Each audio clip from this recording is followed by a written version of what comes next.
ब्रह्मपुरी तालुका के हरदा इस गांव में तेंदुए को पकड़ने रेस्क्यू ऑपरेशन चल रहा था। इस दौरान तेंदुए की मौत हो गई। इस बात का जिम्मेदार इकोप्रो संगठन अध्यक्ष बंडू धोत्रे को ठहराते हुए शिवसेना जिलाध्यक्ष सतीश भिवगड़े ने इकोप्रो संगठन अध्यक्ष बंडू धोत्रे ने जबरन पशुवैद्यकीय अधिकारी के हाथ से बेहोशी का इंजेक्शन छीनकर तेंदुए को दिया, जिससे उसकी मौत हो गई। यह खबर अखबार में प्रकाशित की। इस बात पर इकोप्रो संगठन अध्यक्ष बंडू धोत्रे ने पत्र परिषद लेकर स्वयं पर लगाए गए झूठे आरोप का खंडन करते हुए कहा कि पिछले 10 सालों से रेस्क्यू दल के कार्यकर्ता वन्यजीवों को बचाने का कार्य कर रहे हैं, परंतु इस खबर से उनके कार्यप्रणाली पर सवाल उठा है। साथ ही उन्होंने कहा कि शिवसेना जिलाध्यक्ष सतीश भिवगड़े द्वारा लगाया गया आरोप झूठा होकर यदि इस बात का कोई सबूत या वीडियो उनके पास है तो वे 5 दिन के भीतर उसे पेश करें, अन्यथा उन पर कार्रवाई की जाएगी। ऐसा आह्वान इकोप्रो संगठन अध्यक्ष बंडू धोत्रे ने पत्र परिषद दौरान किया।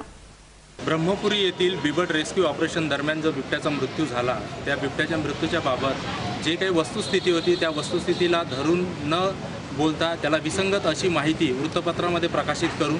संबंधित वन विभागाकडे पत्रव्यवहार करून या अनुषंगाने त्यांनी जे लिहिलेलं आहे की पशुवैद्यकीय अधिकारी यांच्या हातातील बेशुद्धीकरणाचे इंजेक्शन बंडू धोत्रे यांनी बळजबरीने हिसकावून ते बिबट्याला टोचून दिले, त्यामुळे बिबट्याचा मृत्यू झाला। तर अशा पद्धतीचं जे विसंगत विधान आहे, अशा पद्धतीचं चित्रफितही उपलब्ध असल्याची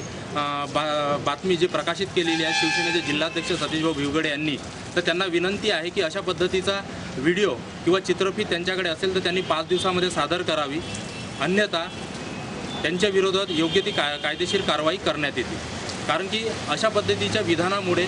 मला अनेक त्रासांना समोर जावं लागलं आणि नाहक बदनामीला समोर जावं लागलेलं आहे। त्याच्यामुळे त्यांना आव्हान आहे की येत्या 5 दिवसामध्ये त्यांनी अशा प्रकारची चित्रफित सादर करावी, अन्यथा त्यांच्यावर योग्य ती कारवाई करण्यात येईल। या संदर्भात जी आता बदनामी झालेली आहे आणि लोकांनी जे काही वृत्तपत्रातून वाचलेलं आहे त्यामुळे त्यांना एक प्रतिमा जी आपली होती वन्यजीव संवर्धनाकरता गेली 10 वर्ष सातत्याने आपण जे काम करतो आहे आणि जीवावर खेळून आपले कार्यकर्ते रेस्क्यू दलचे कार्यकर्ते वन्यजीवांना वाचवण्याचं काम करत आहे आणि यामुळे असा समज झालेला आहे की ते काय आम्ही वन्यजीवांचे शत्रू आहोत आणि त्याच्यामुळे जो वन विभागात किंवा वन्यजीव क्षेत्रातील काम करणारी इतर जी मंडळी आहे